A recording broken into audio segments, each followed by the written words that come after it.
Assalamu alaikum. Good morning. Good morning to all Urdu optional candidates, UPSC and JKPSC mains 2026-2027 aspirants. जी मैं Syed Mohsin sir, founder and director of Mohsin sir IAS classes, जो कि एक online coaching platform है। यह हमारे official number है 9967775430 9515545571। So हमारे पास UPSC as well as JKPSC Urdu optional mains की 8th बैच, हमारी 8वीं बैच अल्हम्दुलिल्लाह शुरू हो चुकी है। 10th में से शुरू हो गई है। तो जो भी एस्पिरेंट 2026 या 27 के लिए उर्दू ऑप्शनल तैयार करना चाहते हैं, हमारे पास ज्वाइन हो जाइए। ये हमारे ऑफिशियल नंबर है मोहसिन सर IAS क्लासेस पर। ठीक है, तो आप डेमो लेक्चर्स के लिए हमें कॉल कर सकते हैं और एडमिशन ले सकते हैं। इंशाल्लाह सारे लेक्चर्स आपको अवेलेबल है। तो उर्दू ऑप्शनल के बारे में चंद अहम बातें यहां पर डिस्कस कर रहा हूं मैं कि उर्दू ऑप्शनल बहुत अच्छा ऑप्शनल है। उर्दू ऑप्शनल अगर से हम देखा जाए, यूपीएससी जो ऑप्शनल सब्जेक्ट ऑफर करती है, अराउंड 48 सब्जेक्ट ऑफर करती है यूपीएससी। उन तमाम में शॉर्टेस्ट सब्जेक्ट या शॉर्टेस्ट सिलेबस अगर किसी ऑप्शनल का है तो उनमें से एक उर्दू है। लेट्स सपोज कोई ऐसे टॉप 5 ऑप्शनल सब्जेक्ट है जिनका हम मान के चलते हैं कि शॉर्ट सिलेबस है, उनमें से एक उर्दू ऑप्शनल है। उर्दू ऑप्शनल हमारे सिलेबस में टोटल 25 यूनिट्स में डिवाइड है, around 25 units. Paper 1, paper 2, paper 2 में 13 यूनिट है, पेपर 1 में 12 यूनिट है, 25 यूनिट में डिवाइड है। और अगर से हम based on UPSC PYQs important themes तैयार करके जाएं, तो लेट सपोज 25 यूनिट्स, हर यूनिट से 3 इंपॉर्टेंट थीम्स अगर से आप तैयार कर लें तो 75 टॉपिक्स में उर्दू ऑप्शनल 95% हो जाएगा इंशाल्लाह कवर। बस 75 टॉपिक्स पे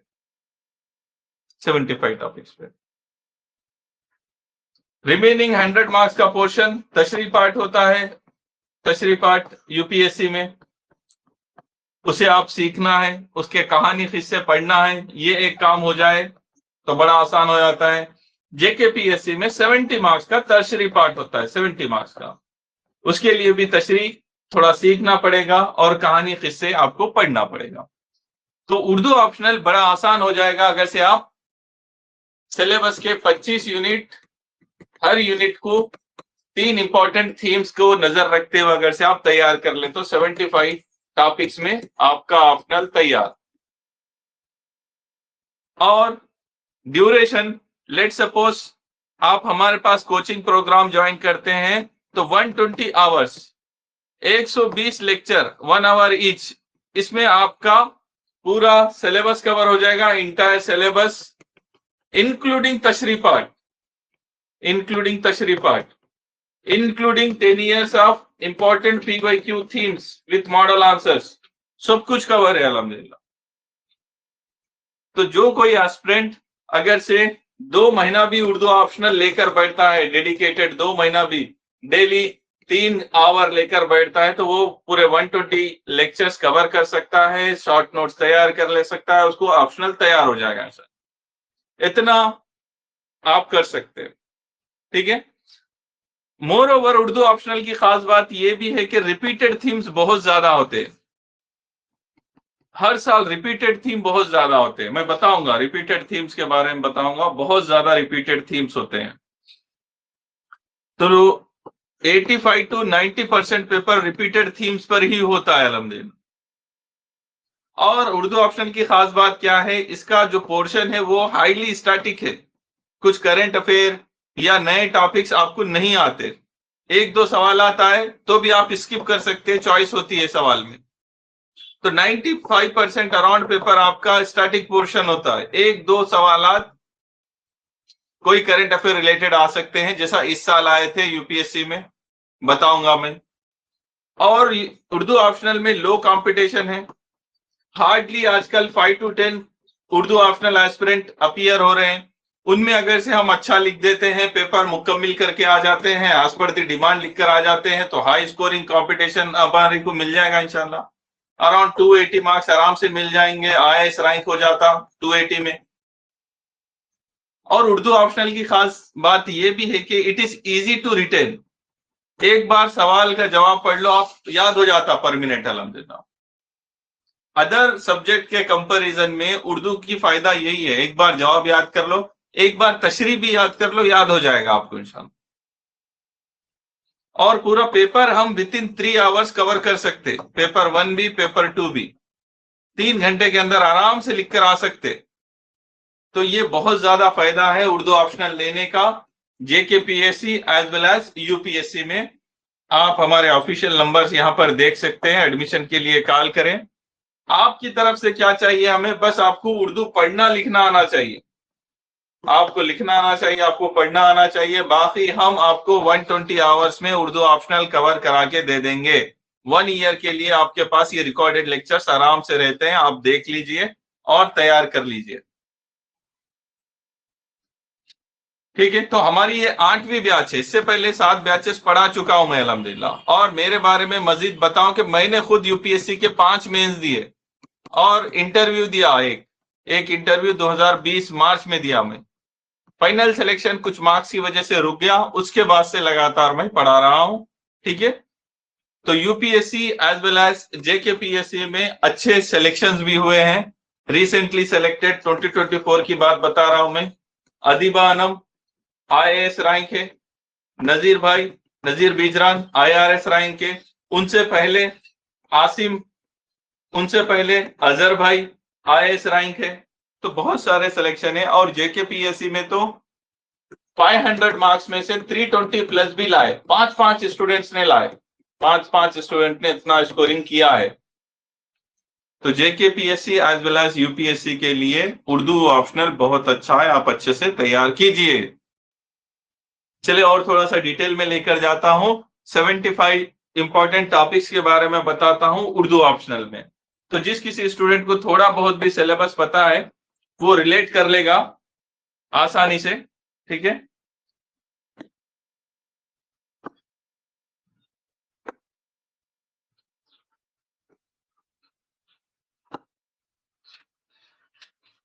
हाँ यस प्लीज, चलिए।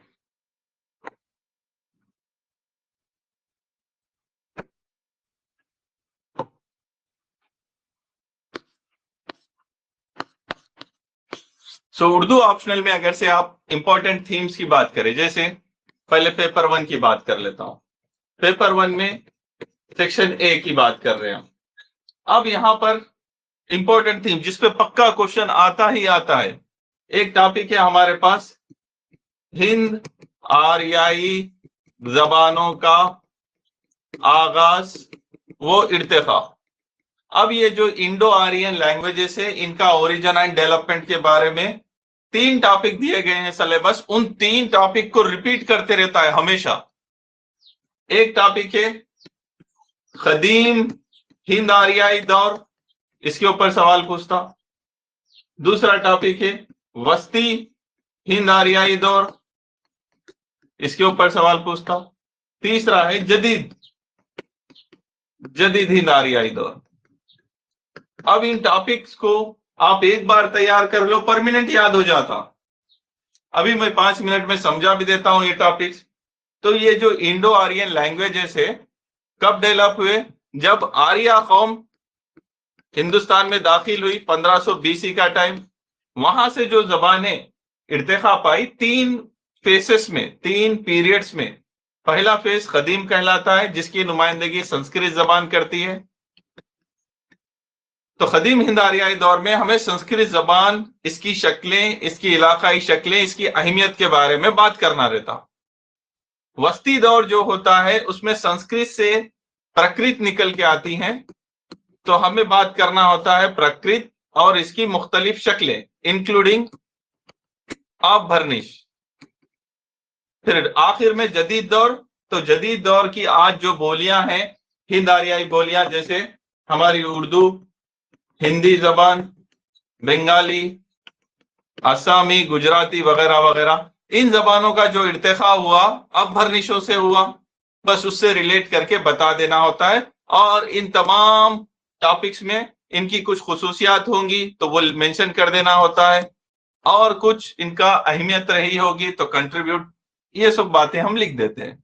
तो ये टॉपिक्स हमेशा रिपीट करते रहता है, कदीम दौर, वस्ती दौर, जदीद दौर। इनके बगैर पेपर ही नहीं बनता अल्हम्दुलिल्लाह। तो ये 3 टॉपिक हो गए।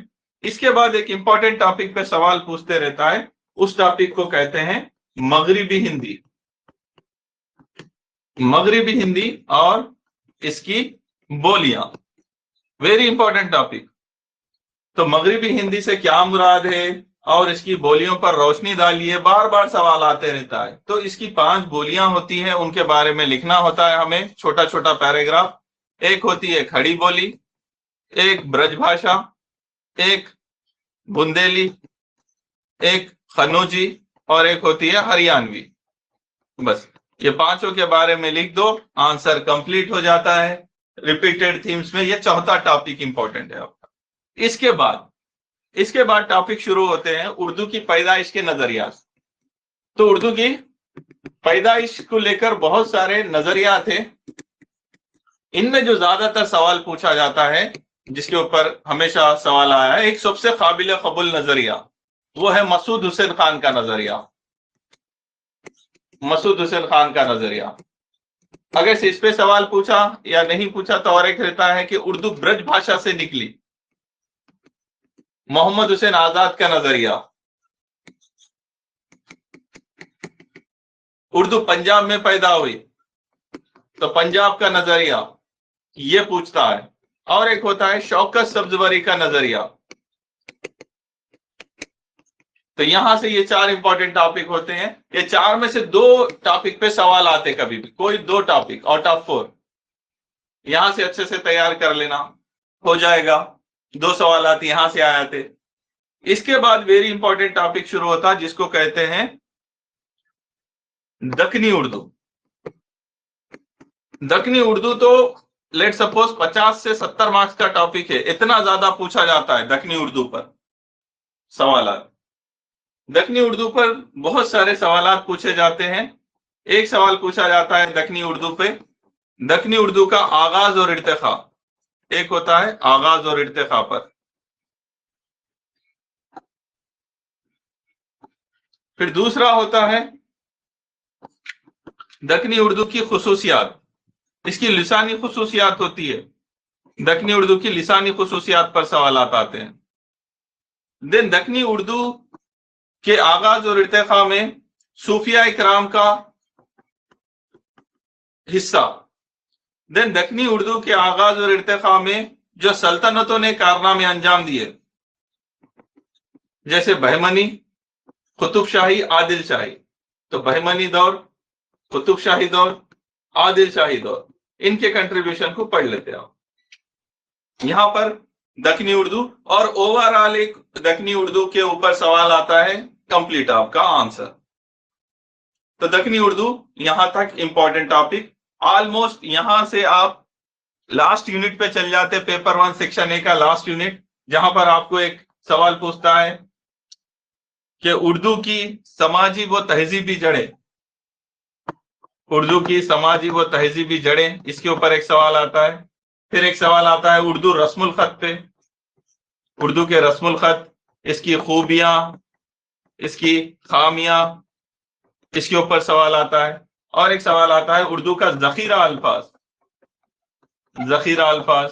और एक आता है सवाल उर्दू के प्रोनाउंसिएशन वाले टॉपिक पे, उर्दू का सूती आहंग, यानी उर्दू का सूती निजाम, ये भी पूछता। बस अब यहां पर देखो ऑलमोस्ट 150 मार्क्स कवर हो गए आपके। मैक्सिमम जो पेपर 1 सेक्शन ए में कवर कर सकते हैं 150 मार्क्स कवर हो गए। ये टॉपिक आप याद कर लेना, तैयार कर लेना, मुश्किल से 20 टॉपिक होंगे। ये 20 टॉपिक आप तैयार कर लिए, 150 मार्क्स, 150 मार्क्स। तो ये है उर्दू ऑप्शनल की खासियत कि भाई आपने 20 टॉपिक तैयार कर लिए, 20 टॉपिक्स, और 150 मार्क्स आपका इधर तैयार हो गया। Remaining 100 marks, remaining 100 marks for paper 1 वो बता रहा हूं। तो अभी रिमेनिंग पेपर हमें हिस्सा बी, सेक्शन बी से कवर करना होता है। तो सेक्शन बी के जो इंपॉर्टेंट टॉपिक्स है उनमें एक टॉपिक है दबिस्तान। तो सिलेबस में 2 दबिस्तान दिया, दबिस्तान दिल्ली, दबिस्तान लखनऊ। बस इन दोनों के बारे में हमेशा सवाल आता, दबिस्तान दिल्ली की खुसूसियात बताओ या दबिस्तान लखनऊ की खिदमत बताओ, इन दोनों के ऊपर ही सवाल आता। बस यहां से तैयार कर लेना ये टॉपिक। Paper 1 section B.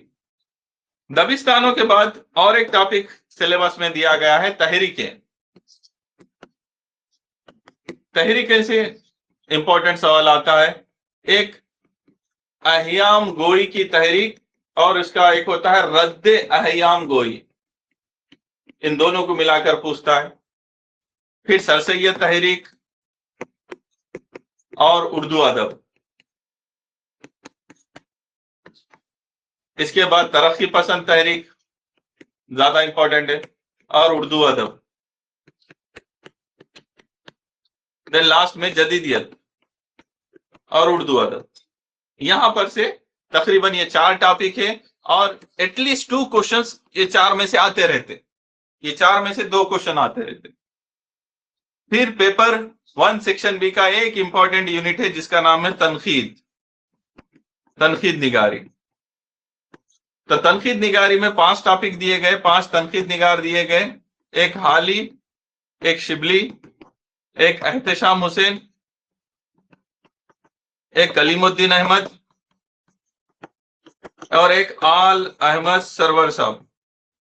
ये 5 में से 3 के ऊपर सवाल आते कभी भी, 5 में से कोई 3, इनको अच्छे से तैयार कर लो, हो गया।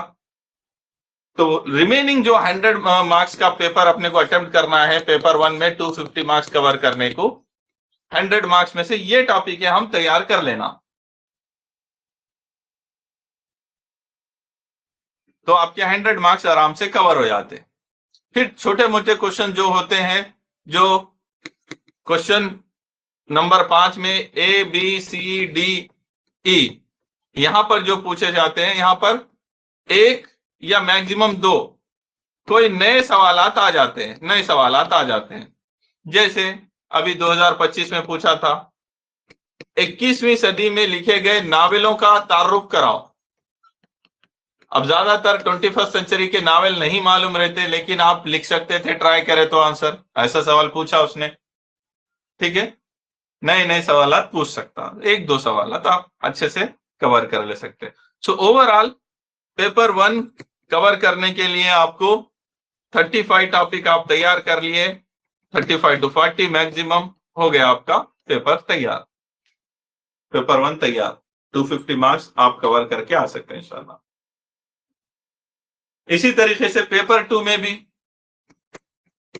जो 13 टॉपिक है उनमें डायरेक्ट क्वेश्चन आते हैं।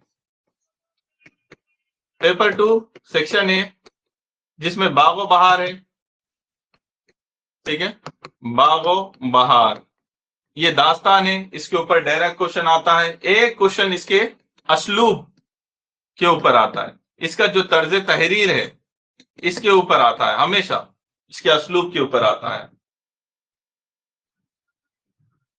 एक उर्दू नसर में इसकी अहमियत, उर्दू नसर में इसकी अहमियत के बारे में आता है। एक बागो बहार में जो है तहजीब की अक्कासी, तहजीब की अक्कासी पर आता है सवाल। तो ऐसे 3-4 डायमेंशन होते हैं एक टॉपिक पे, आप मैक्सिमम 4 टॉपिक पकड़ लो, बागो बहार के ऊपर 4 इंपॉर्टेंट थीम पकड़ लो, कवर हो जाता। इसी तरीके से नावल है, इसके बाद गौदान, अब इसमें भी 4 इंपॉर्टेंट टॉपिक निकाल लो, आप तैयार कर लो, हो जाएगा। जैसे एक आता है कि भाई नावल गौदान की रोशनी में प्रेमचंद की नावल निगारी, ये जवाब तैयार कर लो। दूसरा, नावल गौदान की रोशनी में प्रेमचंद की किरदार निगारी, जैसे इनके किरदारों का जायजा लो, हूरी का किरदार, धनिया का किरदार, डायरेक्ट क्वेश्चन आता है। फिर नावेल गोदान एक समाजी नावेल है, एक माशिरती नावेल है, उसके ऊपर पूछता, वो कवर कर लेना। फिर ओवरऑल नावेल गोदान की अहमियत दूसरे नावलों के मुकाबले में, प्रेमचंद के दूसरे नावलों के मुकाबले में, ये 4 टॉपिक तैयार कर लिए, मैक्सिमम 5 टॉपिक तो हो जाएगा। इसी तरीके से खुतूत गालिब आता है, यहां पर भी सवालात वैसे ही आते हैं। खुतूत गालिब और गालिब की नसर निगारी, इस पर एक सवाल आता है। खुतूत गालिब और 1857 की बगावत के हालात, इसके ऊपर लिखो। खुतूत गालिब की अहमियत उर्दू नसर में, खुतूत गालिब और तहजीब की अक्कासी, यही सवालात बार बार पूछे जाते हैं। तो इस तरीके से अगर से हम पेपर 2 के टोटल 13 टॉपिक, हर टॉपिक पे 4 इंपॉर्टेंट थीम भी आप पकड़ लिए तो 52 टॉपिक हो जाते हैं। 50 टॉपिक्स लेट सपोज मैक्सिमम, तो इधर से 50, इधर से 40, मैक्सिमम 90 टॉपिक्स हो गया। आप अच्छे से तैयार कर लो। 90 टॉपिक तैयार करने में कितनी देर लगती? 90 डेज पकड़ लो किसी को, तो 90 डेज मतलब 3 मंथ में आप अच्छे से तैयार कर ले सकते हैं Urdu optional, 3 month. Remaining 1 month तशरीह प्रैक्टिस कर लो, तशरीह प्रैक्टिस कर लो, हो गया आपका काम। ठीक है, तो उर्दू ऑप्शनल अच्छे से तैयार कर सकते हैं, और इसके लिए आपको हमारे पास कोचिंग अवेलेबल है, तो जरूर आप हमारे यहाँ पर कोचिंग प्रोग्राम ज्वाइन कीजिए।